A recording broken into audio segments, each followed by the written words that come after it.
Hello friends, எல்லாரும் எப்படி இருக்கீங்க? வாங்க இன்னைக்கு நம்ம சளி, இருமல் இதெல்லாம் போக்குறதுக்கான ஒரு சூப்பரான கஷாயம் தான் நம்ம இன்னைக்கு செஞ்சு காட்ட போகிறோம். ஸோ இந்த கஷாயம் எப்படி ப்ரிப்பேர் பண்ணணும்னா, திப்பிலி இருக்குது பார்த்தீங்களா? திப்பிலி வச்சு தான் நம்ம ப்ரிப்பேர் பண்ண போகிறோம். திப்பிலி நம்மளுக்கு எங்கே கிடைக்கும்னு பார்த்தீங்கன்னா, நாட்டு மருந்து கடைகளில் கிடைக்கும். இந்த திப்பிலி வாங்கிட்டு வந்துட்டு இது போல் லோ ஃப்ளேமில் வச்சு நீங்கள் வந்து வறுத்து எடுத்துக்கோங்க. ரொம்ப ஃப்ளேம் வந்து ஹை ஃப்ளேம் வச்சிடாதீங்க. இந்த மாதிரி தான் கரெக்டாக இருக்கணும். ஸோ லோ ஃப்ளேம் வச்சு நம்ம லைட்டாக வந்து வறுத்துட்டு இதை வந்து நம்ம ஃபைன் பவுடராக அரைச்சிக்கலாம். மிக்சர் ஜாரில் போட்டுட்டு அதை நல்லா ஃபைன் பவுடராக அரைச்சி வச்சுக்கோங்க. பவுடர் பதத்துக்கு இருக்கணும். ஸோ இதை நல்லா பவுட்ரு பண்ணியாச்சு. இப்போ வந்து நான் ஒரு ஏர்டைட் கண்டெய்னரில் இதை நான் போட்டு ஸ்டோர் பண்ணி வச்சுக்கிறேன். நம்ம எதுக்காக ஏர்டைட் கண்டெய்னரில் போட்டு இதை ஸ்டோர் பண்ணி வைக்கிறோம் அப்படின்னா, நமக்கு பவர் போகாமல் இருக்கும். 1 வருஷம் ஆனாலும் கெட்டு போகாது. ஸோ கண்டிப்பாக இதை நம்ம வச்சு யூஸ் பண்ணலாம். ஸோ இது போல் நீங்கள் ஸ்டோர் பண்ணி வச்சுக்கலாம். நெக்ஸ்ட்டு வந்து சுக்கை வந்து நீங்கள் நல்லா ஃபைன் பவுடராக இதுக்குள்ள நீங்கள் அரைச்சிக்கோங்க. அரைச்சாச்சு, அவ்வளோதான். இதையும் நம்ம ஸ்டோர் பண்ணிக்கலாம். இது எல்லாமே கஷாயம் ப்ரிப்பேர் பண்ணுறதுக்காக நம்ம இப்போ ஸ்டோர் பண்ணிகிட்டு இருக்கோம். ஸோ சுக்கையும் நல்லா அரைச்சி இது போல் ஒரு ஏர்டைட் கண்டெய்னரில் நீங்கள் ஸ்டோர் பண்ணி வச்சுக்கலாம். நெக்ஸ்ட்டு வந்து மிளகு எடுத்துக்கோங்க. மிளகையும் நல்லா அரைச்சி எடுத்துகிட்டு வந்துடலாம். ஸோ இது மூணுத்தையுமே ஒரு ஏர்டைட் கண்டெய்னரில் போட்டு ஸ்டோர் பண்ணி வச்சுக்கலாம். இது வந்து ரொம்பவே பழமையான கஷாயம் தாங்க. நம்ம இந்த காலகட்டத்தில் இதை நம்ம மறந்துட்டு தான் இருக்கோம். ஸோ இது வந்து பார்த்திங்கன்னா நம்ம படிக்கிற காலகட்டத்தில் நம்மளோட தமிழ் புத்தகத்திலே கொடுத்துருப்பாங்க. சுக்கு, மிளகு, திப்பிலி இது மூணுத்தையும் போட்டு குடித்தா எப்படிப்பட்ட சளியும் நீங்கிடும் அப்படின்னு சொல்லிட்டு நம்ம புக்லேயே வந்து கொடுத்துருக்கு.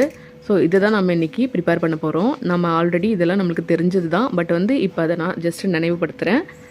ஸோ இப்போ வந்து நம்ம ஒரு பவுல் வச்சுக்கலாம். அந்த பவுலில் நம்ம டீ குடிப்போம் பார்த்திங்களா, அந்த டம்ளர் அளவுக்கு ஃபுல்லாக வந்து இப்போ தண்ணி வைக்க போகிறேன். அதில் தண்ணி ஆட் பண்ணிக்கலாம். இப்போ வந்து அதில் நம்ம அரைச்சி வச்சுருக்கோம் பார்த்திங்களா, இந்த மூணுமே சுக்கு, மிளகு, திப்பிலி. இப்போ திப்பிலி வந்து ஒரு 1/4 டீஸ்பூன் ஆட் பண்ணிக்கலாம். இதே அளவு தாங்க அந்த ரெண்டுமே, மீதி இருக்க 2 பவுடருமே நம்ம எடுக்கணும். சுக்கும் அதே அளவுக்கு எடுத்துக்கலாம், மிளகும் அதே அளவுக்கு எடுத்துக்கலாம். அளவு மாறக்கூடாது, பார்த்துக்கோங்க. சுக்கு ஆட் பண்ணிக்கலாம். நெக்ஸ்ட்டு மிளகு. நம்மளுடைய தமிழ் புத்தகத்தில் திரிகடிகம் அப்படின்னு சொல்லிட்டு நம்ம ஒன்று படிச்சிருப்போம். அந்த திரிகடுகத்தில் சொல்லியிருப்பாங்க, நல்லாதனார் அப்படின்றவர் தான் சொல்லியிருப்பார், சுக்கு, மிளகு, திப்பிலி போட்டு குடித்தா எப்படிப்பட்ட சளியும் வந்து கரைஞ்சிரும் அப்படின்னு சொல்லியிருப்பார். ஸோ நம்மலாம் படிக்கிற காலகட்டத்தில் நம்ம படிச்சிருப்போம். உங்களுக்கு கண்டிப்பாக ஞாபகம் வரும்னு நினைக்கிறேன். ஸோ கண்டிப்பாக இது வந்து நீங்கள் ட்ரை பண்ணி பாருங்கள். இதுக்கு மிஞ்சின மருந்தே கிடையாது. திப்பிலி என்ன பண்ணணுன்னு பார்த்தீங்கன்னா, நம்மளோட மார்பு சளி இருக்குது பார்த்தீங்களா, அதை அப்படியே கரைச்சி கொண்டு வந்துடும்.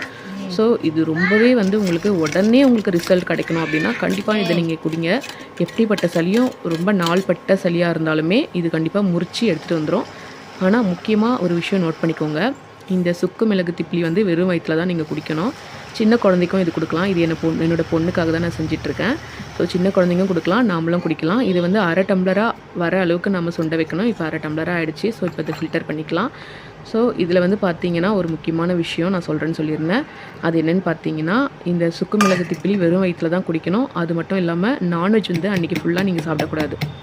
வாரத்தில் ஒரு வாட்டி நீங்கள் இது வந்து கண்டிப்பாக குடிக்கலாம். ஸோ இதை வந்து நோட் பண்ணிக்கோங்க. கண்டிப்பாக நான்வெஜ் சாப்பிடக்கூடாது. ஸோ நான்வெஜ் நீங்கள் சாப்பிட்றீங்க அப்படின்னா வந்து கண்டிப்பாக ஏதாச்சும் அதோடய விளைவு வந்து காமிக்கலாம். ஸோ மேபி வந்து வேறு மாதிரி பிரச்சனை, வயிற்று பிரச்சனை, இது போல் பிரச்சனைலாம் வர வாய்ப்பு இருக்குது. ஸோ நம்மளுடைய நாட்டு மருந்தில் இது வந்து சொல்லப்பட்டிருக்கு. உங்களுக்கு பிடிச்சிருந்தால் லைக் பண்ணுங்கள். நம்ம சேனலை யாராரும் இன்னும் சப்ஸ்கிரைப் பண்ணலையோ பண்ணி வச்சுக்கோங்க. ஓகே ஃப்ரெண்ட்ஸ், பாய். நெக்ஸ்ட் வீடியோவில் பார்க்கலாம்.